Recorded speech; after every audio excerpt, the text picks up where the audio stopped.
Do you think the lost city of Atlantis really existed? For thousands of years, people have been fascinated by this legendary place. But is there any truth to the story? Are we sure it's just a myth? Well, today we're going to take a look at the origins of the legend, then dig into some incredible discoveries that may show us the truth about the lost city of Atlantis. So get ready to dive deep with me into the mysteries of the deep. It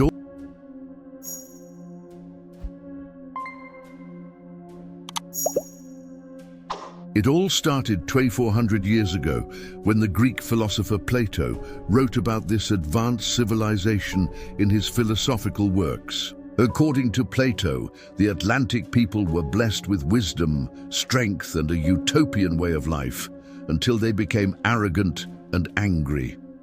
The gods punished them for their sins by sending a massive flood which sank the entire island of Atlantis beneath the ocean.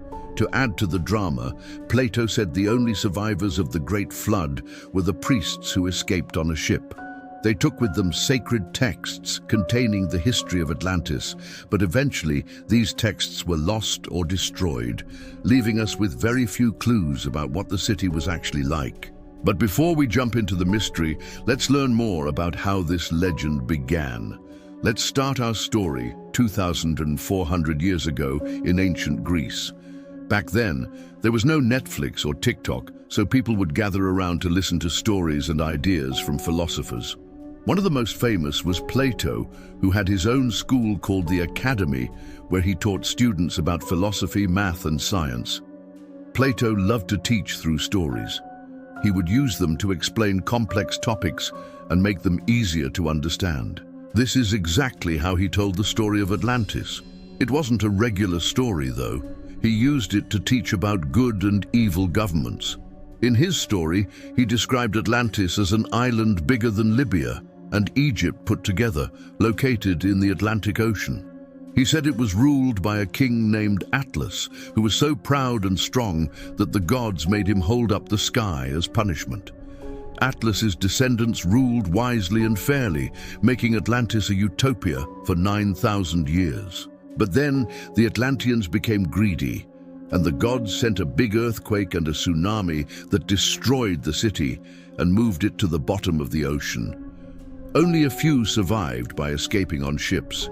Many people believed Plato's story until another philosopher named Posidonius came along. He said the story was just a lesson about how powerful nature can be and not a real account of an actual place. Since then, people have argued about whether Atlantis was real or not. Some say it was based on Plato's story, while others believe it was a real place that has been lost to time. Many historians now believe that the story of Atlantis may have been inspired by real events that happened in ancient times, such as volcanic eruptions, earthquakes, or the destruction of nearby civilizations. For example, a massive volcanic eruption near the island of Santorini could have been the inspiration behind the story. But there are those who believe that the story of Atlantis is actually true and that the city really did sink into the ocean.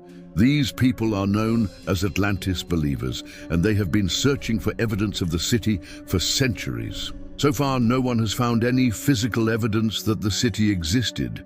However, many people claim that there are ancient texts and artifacts that prove its existence.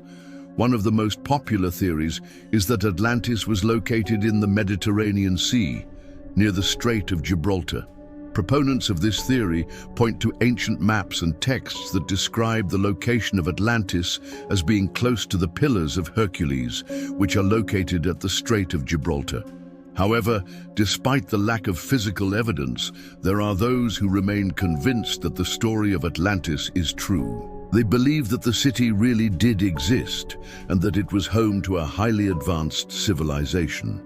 In fact, some people even believe that Atlantis was so advanced that it had technology that we wouldn't see for thousands of years. According to these believers, the Atlanteans were masters of engineering and built incredible structures and machines that were far ahead of their time. They claim that the Atlanteans were also very spiritually advanced and had a deep understanding of the universe and the laws of nature. For centuries, the search for Atlantis has captured the imaginations of people all over the world. Writers, filmmakers, and artists have created countless stories and images of the lost city, often depicting it as a place of great beauty and wonder. Despite the lack of physical evidence, some people still believe that Atlantis is out there, waiting to be discovered. And they continue to search for clues and evidence that can lead them to its location.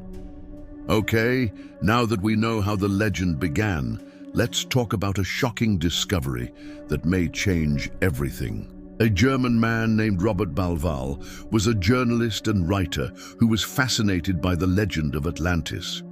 In 1926, he set out to find the lost city. He spent years poring over old maps, books, and other documents, searching for any clue that could lead him to its location. Finally, he claimed to have found it off the coast of Spain, but many people doubted his findings.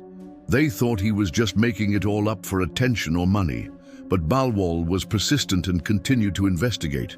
He gathered evidence from various sources, including ancient texts, maps, and geological data. He believed that the Pillars of Hercules mentioned in ancient texts were actually located at the Strait of Gibraltar.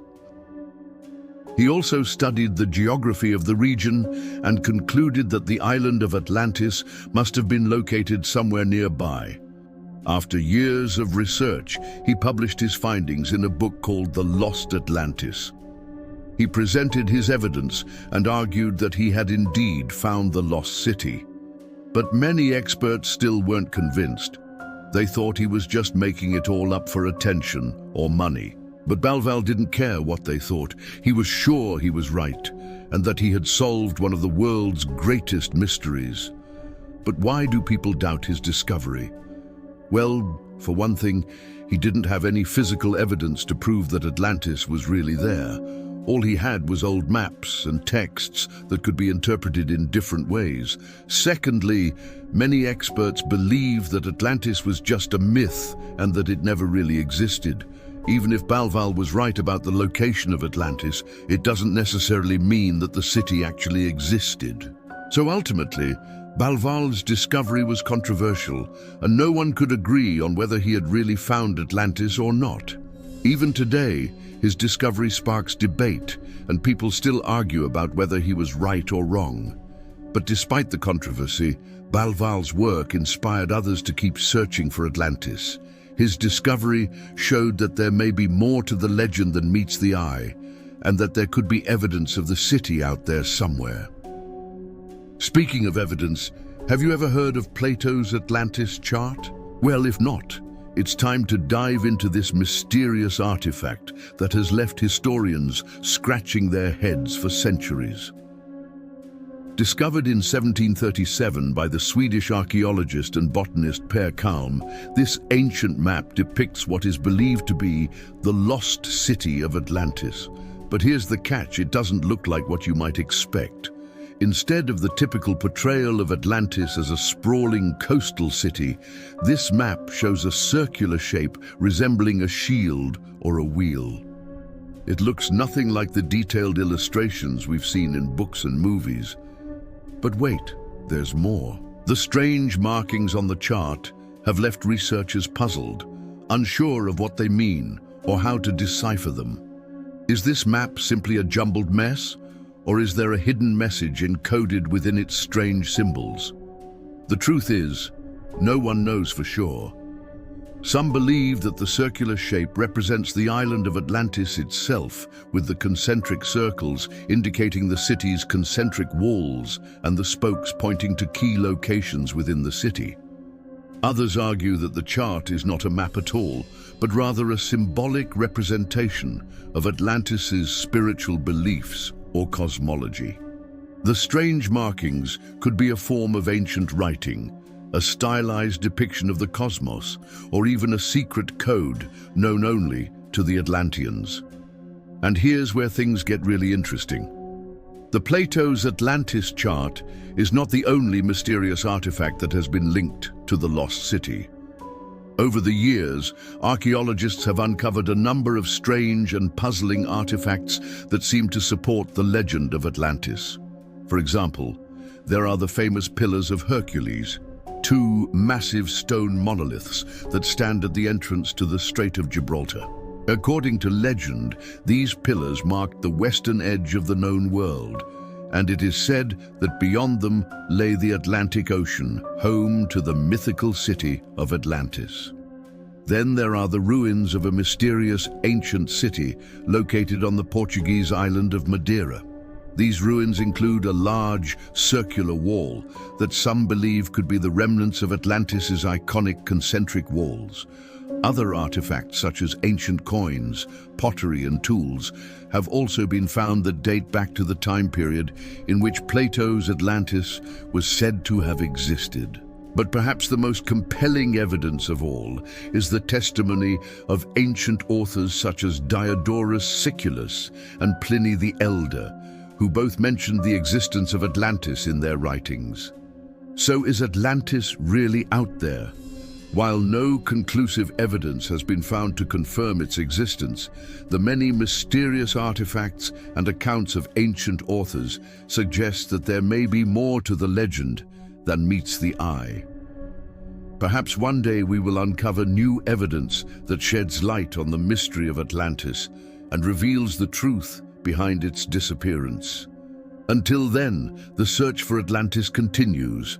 All right, now it's your turn. What do you think? Is Atlantis real or just a myth? Share your thoughts in the comments below. And don't forget to hit that subscribe button for more exciting adventures. Thanks for joining me on this journey to uncover the secrets of the past. I hope you've enjoyed learning about the fascinating history of Atlantis and the ongoing search for this mysterious lost city. Who knows? Maybe one day we'll uncover new evidence that sheds light on the truth behind the legend. Until then, the search for Atlantis continues.